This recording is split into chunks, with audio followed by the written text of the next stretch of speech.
Okay, we have a question from Pulkit Agrawal, and Pulkit asks, organic link building, according to me, is one of the most difficult tasks for SEOs. Can you please list 5 effective ways of organic link building other than building great content? Well, I think that's kind of a false dichotomy because you do want to build great content, and building great content is often what brings you those links. So I'm not going to say, oh, I'm going to leave out all the ways of getting good links that involve having good content. I'm just going to talk about a few of the ways, and I don't know whether it's 5 or more or less of thinking of getting good organic links.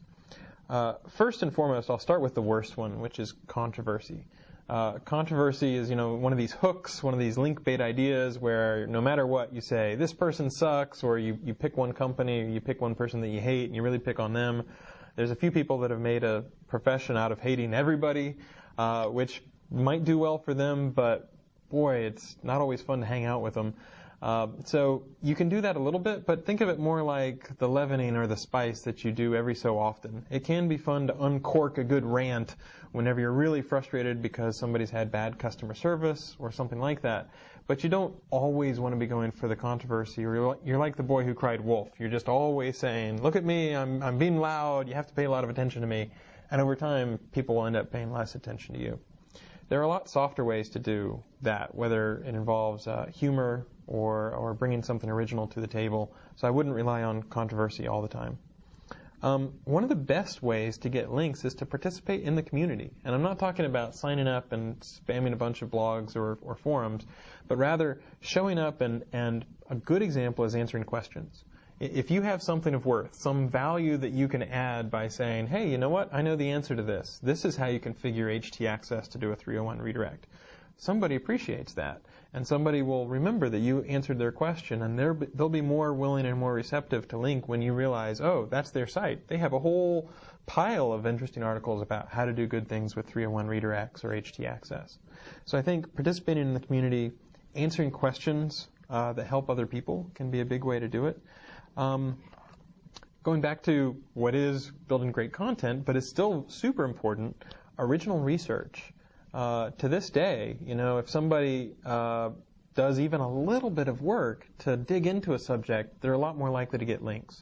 So one of my favorite examples is Danny Sullivan compared how well different webmail services were able to de-spam his inbox. And all he did was, for like a month or so, compared how much spam he got and what the false positive rate was. He got good data out of it, which he then blogged, and a lot of people linked to that. Just earlier today, for example, Google released Google Public DNS, which is a DNS server that anyone, anywhere around the world can use, so it's public for everyone. And there was a guy, manu-j.com, I believe, who, rather than just read and rehash the blog post, took it and tested out OpenDNS versus his ISP's DNS versus Google Public DNS. And he found out that we were especially good for international domains, where sometimes DNS resolvers are a little bit slower. Just that original research makes it that much more likely that I will link to him, he'll stick in my mind, all those sorts of things. So original research can really make a big difference. Newsletters, if you have people already coming to your blog, make it a little bit easier for that sort of information or article to show up in their inbox, because then that can drive traffic and drive conversions. Social media, participating on a forum or a blog is one thing, but then participating on Twitter or FriendFeed or Facebook can be another great way. Think about where people spend their time. If they spend 5 hours a day on Facebook, then maybe you should spend some of your time on Facebook, because getting to know those people can pay off in lots of ways, not just links. Maybe you get to present at a conference. I guarantee if you're doing a conference presentation, that's a great way to get links, because people will live blog it, they'll link to your website, all those sorts of things. Along with controversy, one of the weaker ones I consider is lists. So, for example, if you go to Google and say, 50 ways to build backlinks, you will find those articles, right? And those things tend to get dug and linked to and all that sort of stuff. So they tend to get a little tiresome after a while. It's almost like the candy in your diet. You want to have a little bit of spinach and substance as well. But writing a few every so often is not such a bad thing. Good piece of advice, which I was talking about this question with my cameraman, Wiz, before this, get a blog and establish yourself as an authority, right? There's no excuse for a company these days not to have a blog. and for most people to not have a blog, because you don't have to update them all the time, and if you want to, you can use Tumblr or Posterous or something where you don't have to maintain the software. But it's really not that hard to do. If you see a funny picture or something like that, you post it on your blog, you can get a lot of links very quickly. More likely, you'll probably use your blog to establish yourself. It's your online business card, your profile, and you can use that to project how you want to be on the internet. So just building that up as a resource of good articles. Another good example is how-tos and tutorials. So I recently, a while ago, had to figure out how to change the default printer in Firefox on Linux. And when I was done, I said, okay, I'm going to write down those steps so that I can remember it, but more importantly, the people searching for it can remember it. And even if you don't get a ton of links to that post, sometimes you don't need a ton of links. Sometimes that long-tail content is enough where the other people who are searching for it will find you, even if you only have 2 or 3 links to it. So it's not always about links. It can sometimes be about having a resource that nobody else in the world has.